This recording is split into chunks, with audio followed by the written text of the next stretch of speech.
السلام علیکم۔ قرآن کریم کو ٹھہر ٹھہر کر اور درست تلفظ کے ساتھ پڑھنا ہر مسلمان کی ذمہ داری ہے۔ آج کی ویڈیو میں ہم اس چارٹ کی مدد سے تجوید کے بنیادی اور اہم ترین قواعد سیکھیں گے۔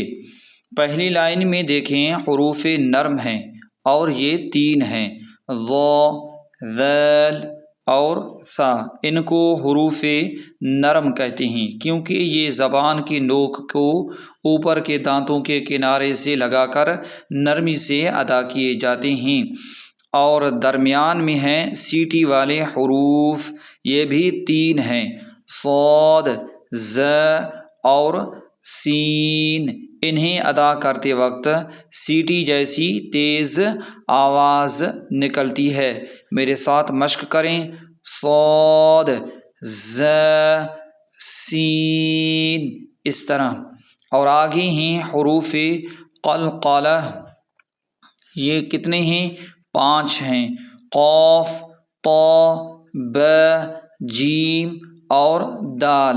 ان 5 حروف کو قلقلہ کہتے ہیں، یعنی جب ان پر جزم ہو تو آواز پلٹ کر آتی ہے۔ اور دوسری طرف ہے حروف حلقی۔ حروف حلقی، ان کی تھوڑی پہچان کروائیں۔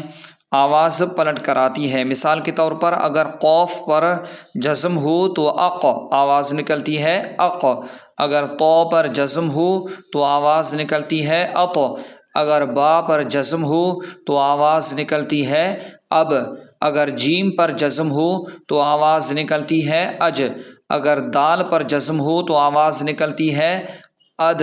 اسی لیے انہیں حروف قلقلہ کہتے ہیں، یعنی جب ان پر جزم ہو تو آواز پلٹ کر آتی ہے۔ دوسری جانب ہیں حروف حلقی، اور یہ 6 حروف ہیں: حمزہ، ہ، عین، ح، غین اور خ۔ کیونکہ یہ ہمارے حلق سے ادا ہوتے ہیں، اسی لیے انہیں حروف حلقی کہتے ہیں۔ اور آگے ہیں موٹے حروف، یعنی درمیان میں سبز رنگ کے حروف، اور یہ سبز رنگ کے ساتھ ہیں: صاد، ضاد، طا، ظا، غین، خ، غین، قاف۔ یاد رکھیں ان حروف کو ہمیشہ موٹا یعنی پر پڑھا جاتا ہے، یعنی موٹا پڑھا جاتا ہے۔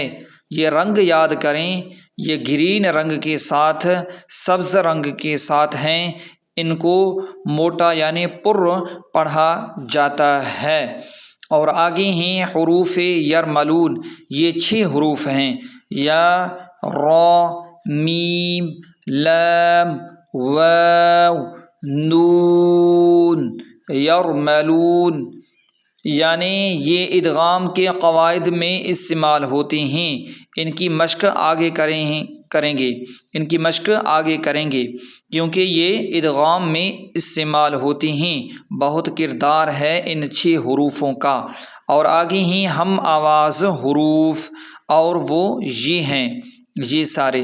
یہاں پر دیکھیں، ت اور طا کی آواز ایک دوسرے سے ملتی جلتی ہے۔ اور آگے ہیں ثا، سین اور صاد۔ ان تینوں کی آواز آپس میں ملتی جلتی ہے۔ اور آگے ہیں ح اور ہ، اور ان دونوں کی بھی آواز ایک دوسرے سے ملتی جلتی ہے۔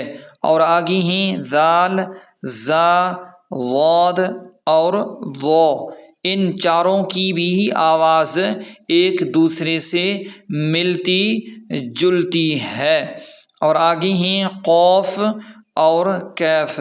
ان دونوں کی بھی آواز ایک دوسرے سے ملتی جلتی ہے۔ نیچے والے تمام خانوں کو ترتیب سے پڑھیں گے ہم، یعنی ترتیب حروف باعتبار مخارج، یعنی اب ہم حروف کو ان کے نکلنے کی جگہ یعنی مخارج کے حساب سے دیکھیں گے۔ اور یہاں پر 6 حروف ہیں، حمزہ، ہا، عین، حا، غین، خا۔ ان 6 حروفوں کو ہم حلق سے نکالیں گے کیونکہ یہ حروف حلقی ہیں اور حلق سے ادا ہوتے ہیں۔ اور آگے ہیں قاف اور کاف، ان دونوں کی مخرج زبان کی جڑ سے ہے، ان دونوں کی بھی مخرج زبان کی جڑ سے ہے، قاف اور کاف کی۔ اور آگے ہیں جیم، شین، یا، یعنی زبان کے درمیان سے ان تینوں کی مخرج ہے، کس کی؟ جیم، شین اور یا کی مخرج زبان کے درمیان سے ہے۔ اور آگے ہے غاد، زبان کی کروٹ سے غاد ادا ہوتا ہے، یعنی زبان کو پلٹیں گے تو یعنی غاد ادا ہوگا، غاد، غاد، پاسے سے غاد، زبان کی کروٹ سے غاد ادا ہوتا ہے۔ اور آگے 3 حروف آ رہے ہیں، لام، نون اور را، زبان کی نوک اور تالو سے 3 حروف ادا ہوتے ہیں، لام، نون اور را، ان تینوں کی مخرج زبان کی نوک اور تالو سے ہے۔ اور آگے ہیں تو، دال اور تا، یعنی دانتوں کی جڑ سے یہ تینوں ادا ہوتے ہیں، تو، دال اور تا، یہ تینوں دانتوں کی جڑ سے ادا ہوتے ہیں۔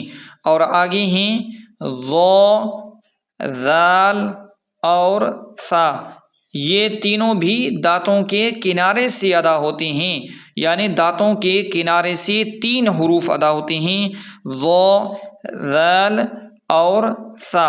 اور آگے 3 حروف آ رہے ہیں، صاد، زا اور سین، یعنی سیٹی کی جگہ سے یہ تینوں ادا ہوتے ہیں، جیسے کہ صاد، زا، سین، کیونکہ ان تینوں کی مخرج سیٹی کی جگہ سے ہے۔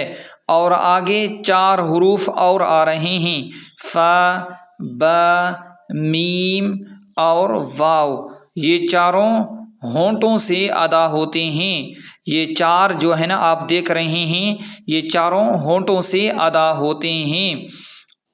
اور آگے تصویر کے نیچے ایک یعنی سبز تحریر کے ساتھ، یعنی سبز حروف کو موٹا کریں، یعنی جو تصویر میں سبز حروف دکھائے گئے ہیں ان سبز حروف کو موٹا کریں، باقی تمام رنگوں کے حروف کو باریک پڑھیں۔ تلاوت کے دوران اس رنگین کوڈنگ کا خیال رکھنے سے آپ کی تجوید خود بخود بہتر ہو جائے گی۔ امید ہے اس چارٹ کی مدد سے آپ کو مخارج سمجھنے میں آسانی ہوئی ہوگی۔ اس ویڈیو کو بار بار ضرور دیکھیں اور حروف کی مشق ضرور کریں۔ اگلی ویڈیو تک اگر ویڈیو پسند آئی ہو تو اسے لائک کریں، شیئر کریں اور مزید سیکھنے کے لیے اس چینل کو سبسکرائب ضرور کریں، اور ہماری حوصلہ افزائی کے لیے ویڈیو کو لائک ضرور کریں۔ جزاک اللہ خیرا، والسلام علیکم ورحمۃ اللہ وبرکاتہ۔